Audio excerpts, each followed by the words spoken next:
पृथ्वी और नीति का असली चेहरा अब संजू के सामने आ गया है। संजू ने रंगे हाथों पृथ्वी के घर में दोनों को पकड़ लिया।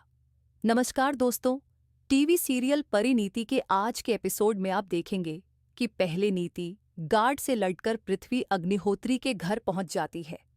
गार्ड्स को कहते हुए वह उन्हें बताती है कि इसको अंदर आने दो, मुझे इससे जरूरी बात करनी है। जैसे ही नीति अंदर पहुंचती है, उसका पहला सवाल यही होता है कि आखिर पार्वती ने ऐसा क्या किया था कि उसे तुमने जेल भेज दिया। यह सुनकर पृथ्वी बहुत जोर से हंसता है और कहता है, इतना तो मैं भी बच्चा और भोला नहीं हूं कि मुझे ये न पता हो कि पार्वती के जेल जाने की खुशी सबसे ज्यादा तुम्हें ही है। ये सुनकर नीति नाटक करते हुए कहती है, ऐसा कुछ भी नहीं है।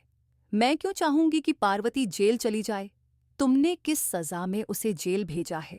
खुलकर बताओ, आखिर उसने ऐसा क्या किया? यह सुनकर पृथ्वी सीधे मुद्दे पर आता है और कहता है, मैं जानता हूं कि पार्वती की तुम सबसे बड़ी दुश्मन हो और अब तो मैं भी उसका बहुत बड़ा दुश्मन बन चुका हूं। अब जैसा मैं कहूंगा तुम्हें वैसा ही करना होगा। यह सुनकर नीति कहती है, मैं आपको कुछ भी समझ नहीं पा रही। उधर संजू भी जेल से बाहर आता है ताकि पृथ्वी से मिलने जा सके, ये जानने के लिए कि आखिरकार उसने पार्वती पर इतना बड़ा इल्जाम क्यों लगाया।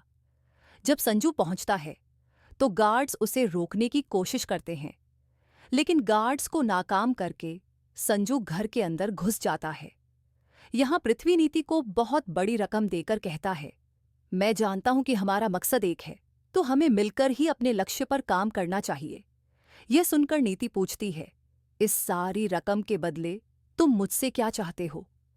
पृथ्वी जवाब देता है, तुम्हें संजू को गुमराह करना होगा ताकि वह पार्वती को आजाद ना करवा सके, और जैसा हम दोनों चाहते हैं वैसा सब कुछ हो जाए। यह सुनकर नीति मन ही मन बहुत खुश होती है, क्योंकि अब उसे लगने लगता है कि वह अंत में वही हासिल करने जा रही है जो वह चाहती थी। अगर यह सब हो गया तो संजू भी उसका होगा और सारी संपत्ति भी उसकी होगी। नीति पृथ्वी से पैसे लेकर इस योजना को मान लेती है। वहीं संजू, जो यह सब देख रहा होता है, उसे विश्वास ही नहीं हो रहा कि यह कैसे हो सकता है। उसे लगता है कि नीति इस सबके साथ मिली हुई थी और उसे पैसे लेकर काम करवा रही है। संजू को यह समझ में आता है कि पार्वती को फंसाने में कोई और नहीं बल्कि नीति का हाथ है, जो नहीं चाहती कि वह और पार्वती खुश रह सकें। तो दोस्तों, ये थी आज की अपडेट। मज़ीद रिव्यूज़ के लिए चैनल को सब्सक्राइब करें। मिलते हैं अगले वीडियो में। धन्यवाद।